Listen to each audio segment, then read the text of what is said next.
زي كلمة حاضر ممكن توصل حد انه يتحول لسجادة. سجادة. ما انا مش هتخانق في الشارع يا عم، خليك احسن مني. ده تلاقيه مستعجل ومراته بتولد. هو ليه لما حد بيقف مكانك في الطابور بتسكت وتقول لنفسك دايما كلام عبيط؟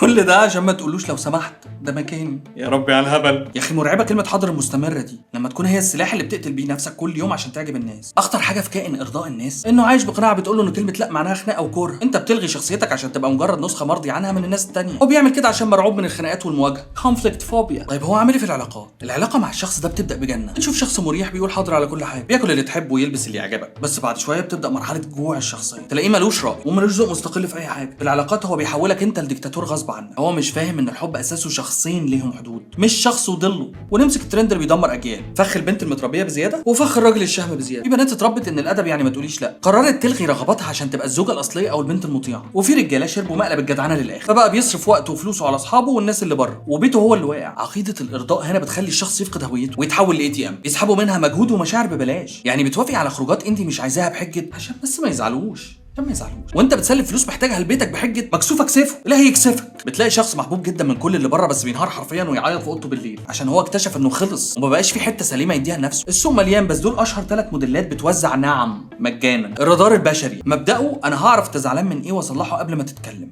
عايش في رعب بيقرا تعبيرات وشوش الناس عشان يرضيهم وخلاص. وفي مدمن القبول، مشكلته مش في المجهود، مشكلته في اللايك. حياته بتقف لو حد انتقده او حس انه مش عاجب حد. وفي الشهيد الغضبان، بيعمل لك الخدمه وهو بيشتمك في سره، يرفض يقول لك لا وفجاه ينفجر ويقول انا خدامكم هنا ومحدش مقدر. الكائن ده ماشي بيعتذر عن وجوده في الكوكب. طب تعالوا ندخل جوه دماغ الشخص اللي بيرضينا على طول ده. انا خدوم، انا طيب، انا ما برفضش طلب لمخلوق. ليه في بني ادم قرر ان هو يعيش طول حياته سجاده؟ العلم بيقول ان دي حاله طبيه اسمها the fawning response. ده ميكانيزم دفاع. جهازه العصبي اتعود من الطفوله ان الحب مشروط بالطاعه، لان عاده ده بيكون شخص اتعرض لنقد قاسي او تهميش وهو صغير، فمخه عمل شورت كات او اختصار ان البني ادمين بيبقوا خطر لما يزعلوا. على فكره دي تروم بتحاول تحمي نفسها. طيب ازاي نبني حدود من غير ما نكسر العلاقه؟